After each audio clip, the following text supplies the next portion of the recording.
Welcome back, everybody, to CallSpark Deep Dive, Episode 6.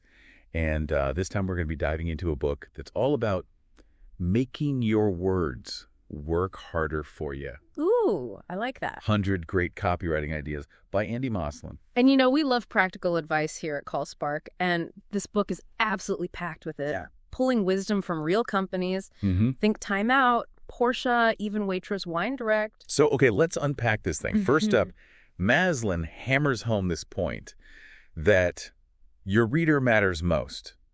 It sounds obvious. Right. But how many sales pitches have you seen that are all about the company, Oh, yeah. the product features, and you're just left thinking, so We've when? all been there, Yeah. right? The key here is remembering that people are inherently focused on themselves. Yeah. They care about their own needs and how what you're offering can benefit them. So it's less, look how amazing we are, and more, here's how your life gets better. Precisely. The book gives a great example of this with Waitrose Wine Direct. They start their copy by setting a mood like, imagine yourself relaxing on a sunny afternoon with a crisp glass of Sauvignon Blanc. I'm sold already. Right. But here's the clever part. They immediately transition to talking about the offer and how it specifically benefits the reader. It's not just about the wine's quality, it's about how you'll feel enjoying it. Maybe even become the star of your next barbecue thanks to their amazing deal. So they've got me picturing the scene, and then they hit me with the why this matters to me. Exactly. Sneaky. Which brings us to another key idea. It's not about you. Why does Moslin emphasize this so much? Because it's so easy to slip into that me mode, especially when we're excited about what we're selling. But too much I and we in your copy just makes it sound, self-centered. It creates this distance between you and the reader. It's like that friend who only talks about themselves at a party. Not exactly someone you're drawn to, right? Exactly. And you definitely don't want your sales copy to be that person. Imagine instead having a one-on-one conversation with your ideal customer. You wouldn't just ramble on about your product. You'd ask them questions, find out what they need, and explain how you can help them. Your writing should feel just as personal and focused. Okay, so we've got to get out of our own heads and into the readers. Makes sense. Now, here's where I think it gets really interesting. Moslin cautions against overusing adjectives. I mean, we all love a good, sparkly adjective, right? Sure, but the problem is a string of adjectives can actually make your writing less clear and almost, lazy. It's like, when you're a kid, you think the more glitter you add to a project, the better it is. Yeah. And then you end up with this sticky, sparkly mess where you can't even see the original design. I love that analogy. It's the same with adjectives. You end up obscuring the qualities of what you're trying to describe. The book uses the example of super, smashing, great.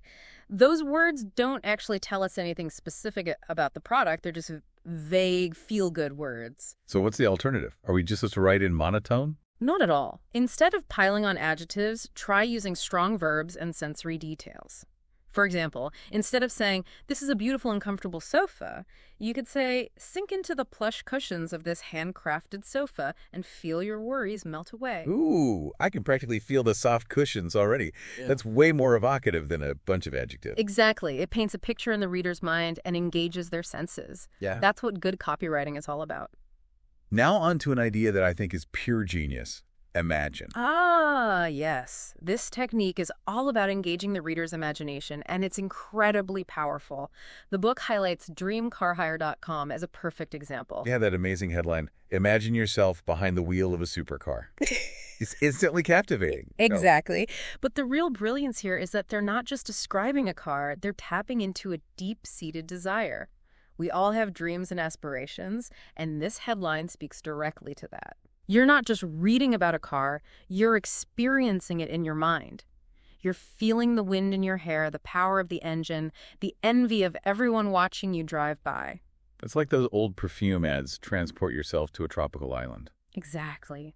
They're tapping into our desire for escape, for luxury, for a life that feels more exciting than our everyday reality. And by engaging the reader's imagination, they're creating an emotional connection that makes people want to take action. Yeah. Whether that's buying a car, a bottle of perfume, or in our case, booking a demo with CallSpark.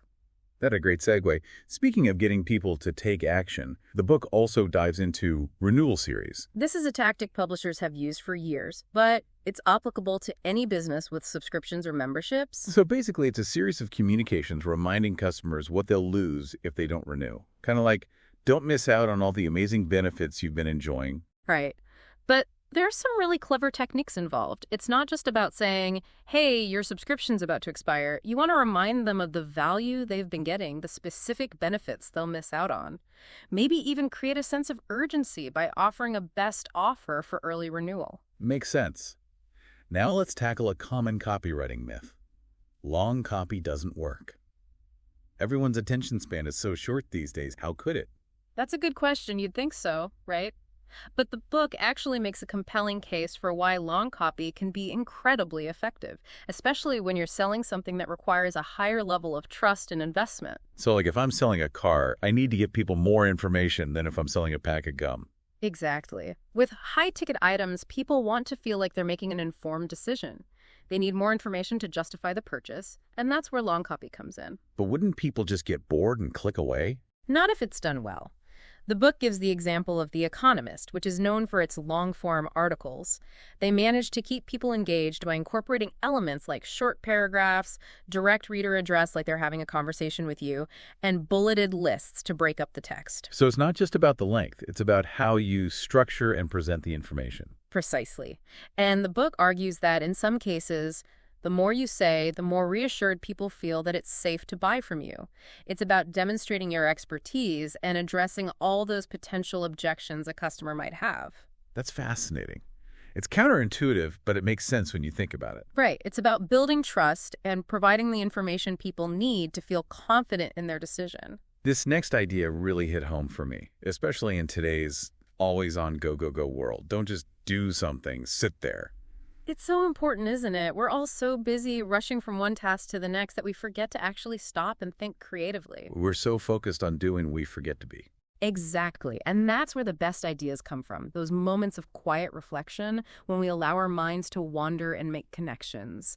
So put down the keyboard, step away from the computer, and just let yourself daydream a little. Brainstorm, walk in nature, take a long shower, whatever helps you get into that creative headspace. Absolutely. Step into the shoes of your reader. What are their hopes, their fears, their dreams?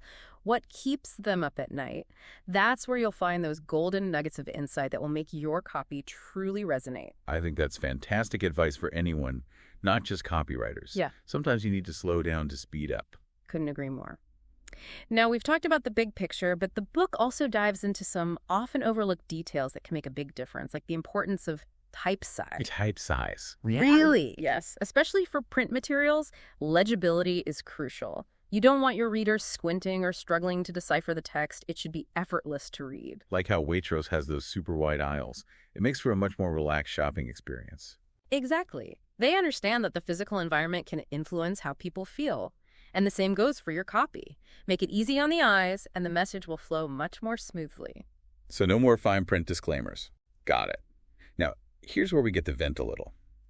Cliches. The book has a very strong stance against overused phrases, and rightfully so. Because they make your writing sound tired, unoriginal, and frankly, kind of lazy. Right.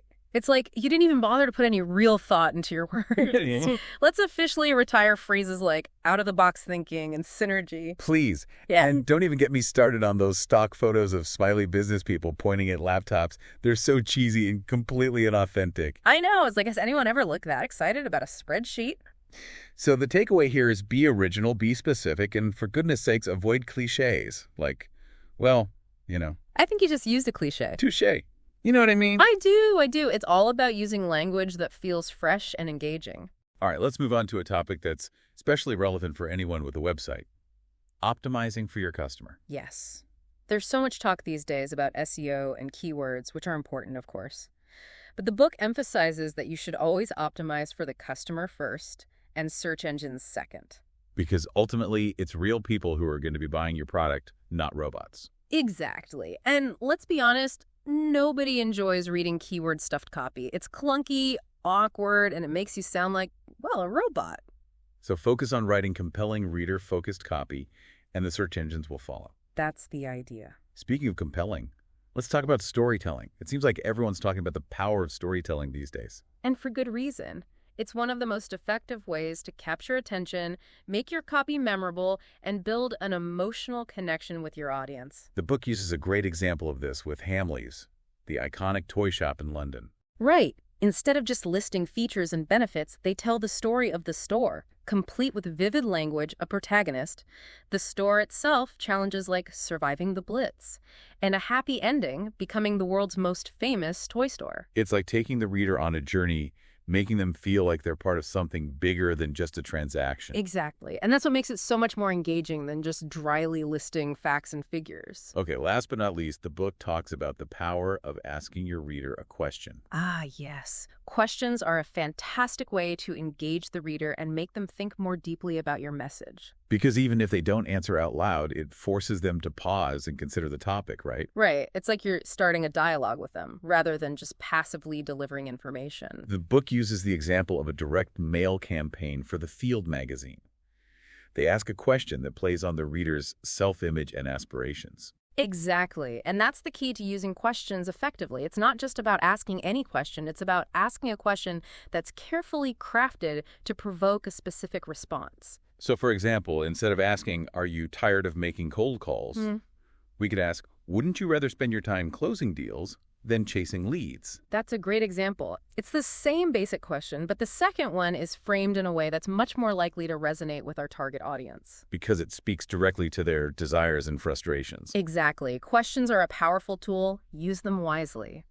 And that brings us to the end of our deep dive into 100 great copywriting ideas. Wow, that was a whirlwind tour of some seriously insightful tips. And we've only just scratched the surface. Andy Maslin really packed this book with practical advice and real-world examples. It's a goldmine for anyone who wants to write more effective, persuasive copy. Absolutely. So if you're serious about upping your copywriting game, I highly recommend checking out the full book. We'll include a link in the show notes. Whether you're crafting website copy, sales emails, or even just trying to be more persuasive in your everyday communication, these ideas can make a huge difference. Now, before we wrap up, I love that Maslin ends the book with a bit of a challenge for the reader. It's something we've been touching on throughout this whole episode. Oh, I know exactly what you're going to say. It's about putting the reader first, right? Spot on. Think about your latest marketing campaign.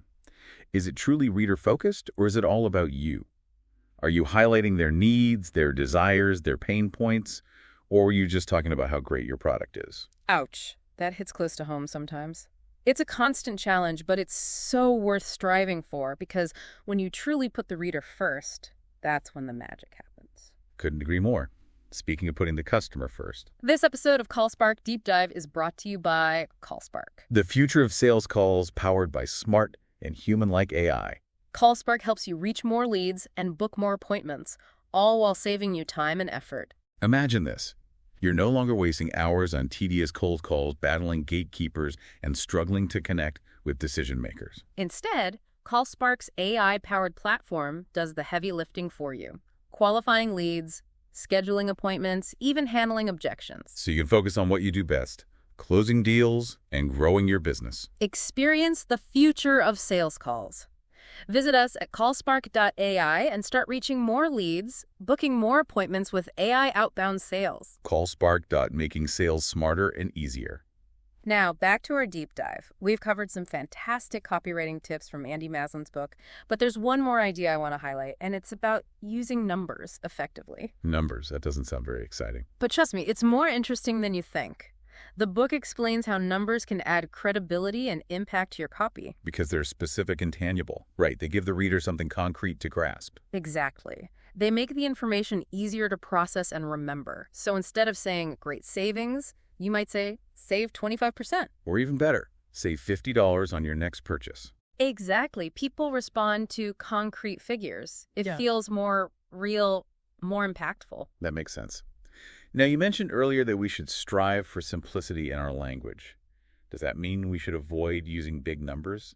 Not necessarily. It's more about using numbers in a way that's easy to understand. If you're talking about a large sum, like $1 million, you might break it down into smaller chunks to make it more relatable. So instead of saying, we've helped our clients generate over $1 million in revenue, we could say, our average client sees a $10,000 increase in revenue within the first 3 months of using our product. Perfect. That's much more concrete and impactful. And you could even use visuals like charts and graphs to make the data even more digestible. Absolutely. The key is to make sure your message is clear and impactful. Numbers are a powerful tool, but only if they're used effectively. Now, before we move on to our final takeaway, I want to circle back to something we talked about earlier, that whole idea of understanding your audience. You mean like really getting into their heads and figuring out what makes them tick? Exactly. Maslin emphasizes that this is the foundation of effective copywriting. It's not just about writing clever words, it's about knowing your audience's needs, their desires, their pain points, and writing copy that speaks directly to those things. It's about building a relationship, creating a connection that goes beyond a simple transaction. And that's something that's often overlooked in the rush to sell, sell, sell. People get so caught up in talking about themselves, they forget who they're actually trying to reach. So the next time you sit down to write some copy, whether it's an email, a website page, or even a social media post, ask yourself, who am I talking to? What do they care about? What keeps them up at night? And then most importantly, make sure your copy answers those questions clearly and convincingly. Because when you truly understand your audience, you can write copy that resonates with them on an emotional level, copy that moves them to take action. That's the ultimate goal, right? Absolutely. Yeah. Now let's dive into our final takeaway from 100 great copywriting ideas. And it's about making your copy stand out in a world that's absolutely saturated with marketing messages. It's more important than ever to be different, to cut through the noise and capture attention. Because let's be honest, nobody wants to read the same old tired cliches and generic sales pitches. We've all seen a million of them, and they just blend into the background noise. Right. So how do you stand out? Maslin talks about the importance of being original, of finding your unique voice, and of not being afraid to break the mold a little. He uses a great example of a government department that took a completely different approach to a report. Instead of producing a dry, traditional document, they created a magazine. I love that story. And it was a huge success because it was so unexpected. It stood out from all the other boring reports. Exactly. They took a risk, they were creative, and it paid off. So the takeaway here is don't be afraid to experiment, to try new things, to find what makes your product or service special, and shout it from the rooftops. Because in a world of noise, the only way to get heard is to be different. It's like that old saying, if you're doing what everyone else is doing, you're doing it wrong. Love that. All right, so we've covered a ton of ground today. From the importance of focusing on the reader to the power of storytelling, using numbers effectively, and of course avoiding those dreaded cliches. And these are just a few of the gems you'll find in Andy Maslin's 100 Great Copywriting Ideas. Seriously, this book is packed with actionable advice.